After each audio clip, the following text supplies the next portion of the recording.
Nah, kuncinya apa? Supaya kita bisa mentadabburi Al-Quran. Nah, kuncinya, ya, saya akan menjelaskan secara ringkas saja. Ini akan diperdalam nanti ya di sesi kelas intensif ya, tadabbur Quran aplikatif. Kunci tadabbur Quran itu kuncinya adalah supaya kita bisa mentadabbur Quran ya, itu ada di dalam surat Qaf ya, ayat 37. Allah Subhanahu wa taala berfirman, "Inna fi dzalika sesungguhnya terkait dengan hal itu." Nah, yang maksud dengan hal itu adalah apa yang ada di dalam Al-Qur'an. Dalam surat Qaf itu jelaskan terkait dengan kisah-kisah umat terdahulu bagaimana Allah Subhanahu wa taala itu memberikan adab kepada mereka.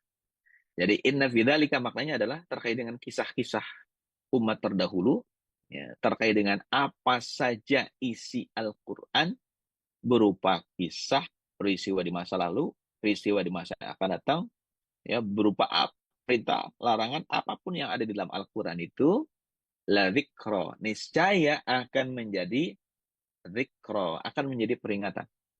Pertanyaannya adalah apakah setiap orang kemudian akan mendapatkan manfaat, mendapatkan peringatan dari Al-Quran?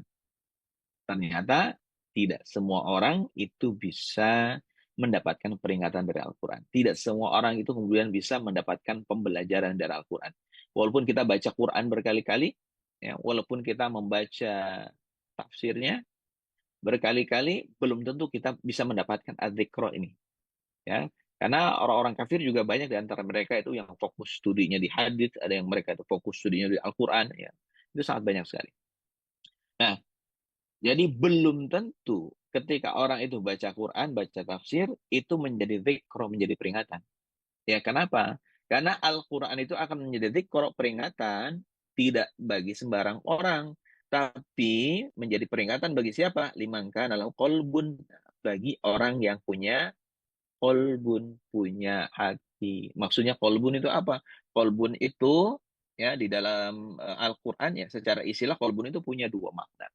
Satu sisi kadang kolbun maknanya adalah akal, ya sisi lain kadang kolbun itu maknanya rasa. Nah, yang digunakan di sini maknanya dua-duanya, ya, yaitu akal dan juga rasa pada saat yang sama. Akal itu pemahaman, rasa itu adalah keyakinan. Ya, jadi Al-Quran itu akan menjadi dzikra, menjadi peringatan, nggak bagi semua orang, tapi bagi orang-orang yang menggunakan kolbunya. Yang dengan kolbunya itu dia bisa berpikir. Karena Allah Subhanahu wa taala ya dalam ayat lain disebutkan ya walaqad dara'na li jahannama katsiran minal jinni wal insi lahum qulubun la yafqahuna biha. Sungguh telah kami jadikan mayoritas penghuni neraka jahanam itu dari kalangan jin dan manusia. Kenapa kok begitu? Lahum qulubun. Mereka itu punya qalbun.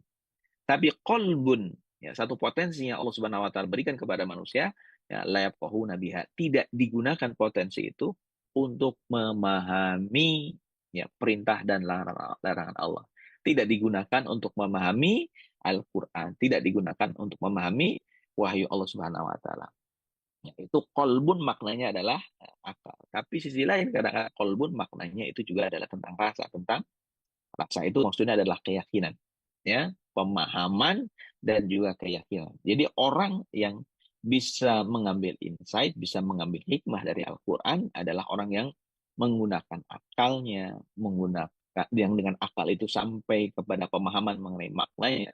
Tapi sisi lain ada keyakinan, ya, dibangun keyakinan atas pemahaman itu. Karena kalau tidak ada keyakinan, hanya akan menjadi informasi saja.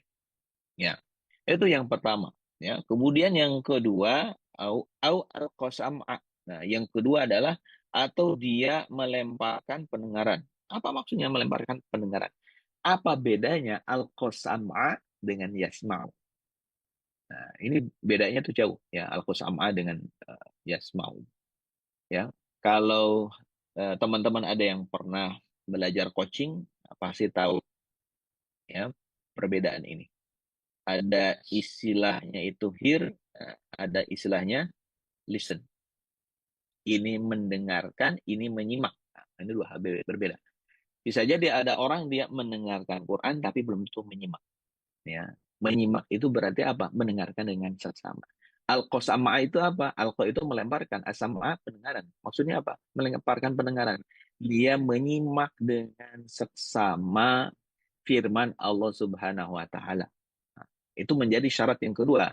Kita itu bisa mendapatkan adzikra, ya, mendapatkan insight, mendapatkan hikmah, mendapatkan pembelajaran ya dari Al-Qur'an.